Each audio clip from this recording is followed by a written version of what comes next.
People think being a fashion designer is all glitz and glamour, champagne at launch parties, celebrity selfies, flashing cameras.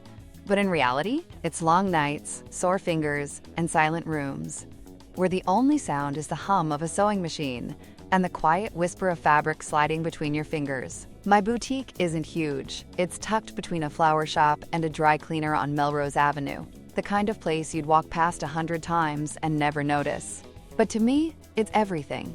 Every corner of that little space carries a memory, from the mannequin I bought secondhand to the mirror with a tiny crack at the bottom corner. And that's where the strangest and most meaningful project of my career began. It was a Tuesday afternoon, right after lunch. I remember because I was in the middle of hemming a dress for a high school prom. The bell above my door jingled, and in walked a woman. Tall, elegant, but with that kind of nervous energy people have when they're trying to hide something. She wore oversized sunglasses and a silk scarf that covered half her face. But even through all that, there was something familiar about her. She didn't introduce herself right away. She just slid a folded sketch across my counter and said quietly, "Can you make this for me? Exactly like this?" I unfolded it. The design was interesting.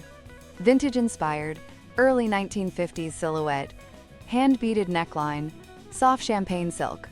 But the drawing looked rushed, emotional, like someone had drawn it in a moment of desperation. "I can make it," I said. "But it's not a simple design." "What's the occasion?" She hesitated, then removed her glasses. And that's when my heart nearly stopped. I knew her face. Everyone would. She was the wife of one of the biggest actors in Hollywood, a man whose name alone could sell out a movie theater. I didn't say a word, didn't even blink, just smiled and pretended she was any other client. She smiled back, relieved. "Thank you for not asking who I am," she said quietly. "Most people can't resist." Then she leaned in and whispered, "I just need this to stay between us. My husband can't know. It's a surprise." She told me they were about to celebrate their 10th wedding anniversary. They'd been through a rough patch, and she wanted to recreate the feeling of their first year together. Back when he wasn't a megastar and they could still walk down Sunset Boulevard holding hands without a single camera flashing. "This dress," she said, pointing to the sketch, "is based on what I wore the night he proposed. I want him to look at me that night and remember. I promised her I'd make it happen. And for the next 3 weeks, I lived and breathed that project. I sourced the silk from a supplier in Italy, soft, luminous, and rare. I hand-stitched nearly every bead myself. Sometimes I'd stay up past midnight, running my fingers along the seams, checking each curve and drape. It wasn't just a dress. It was a memory being reborn. When she came for the first fitting, I was a wreck. Would she like it? Would she feel what she wanted to feel? She stepped into the changing room. A few minutes later, she came out, barefoot, standing in front of the mirror. She didn't speak for a long time, just stared, her eyes filled with tears. "Is it not right?" I asked, heart pounding. She shook her head. "It's perfect. It's exactly what I dreamed of. You even got the neckline curve right." He used to trace that line with his finger when we were younger. For a moment, she wasn't a celebrity's wife.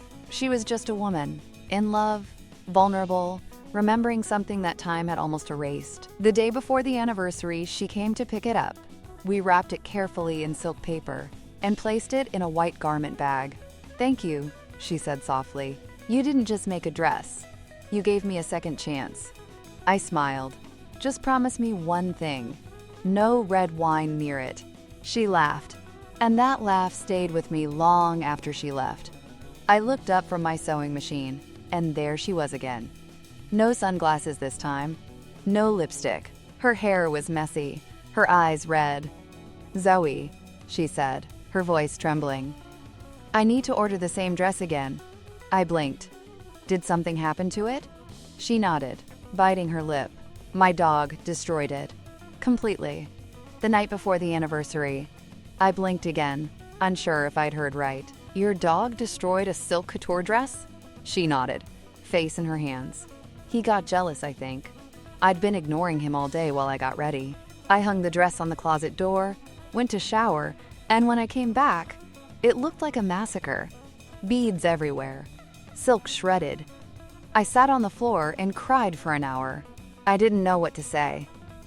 Then I muttered, "Well, at least he has good taste in fashion." She looked up at me and actually laughed through her tears. Then she told me something that changed the story completely. That night, she wore a different dress. She apologized to her husband, told him everything, and you know what he did?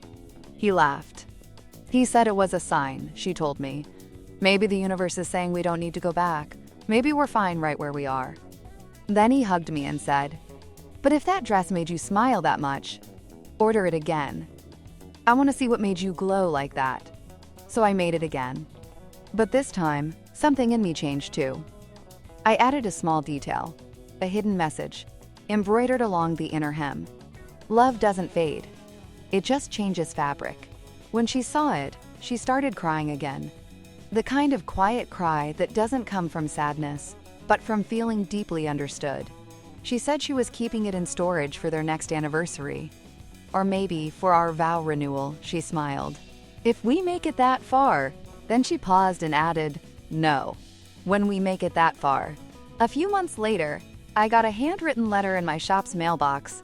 No return address. Just a card that read, "He saw the dress. He remembered. Thank you for reminding both of us what love used to feel like and what it still can." And at the bottom, she had drawn a tiny paw print. "Don't worry," she wrote. "The dog's forgiven." That project taught me something no fashion school ever could. It's not the stitches or the fabric or the beads that make a design special. It's the story woven into every thread.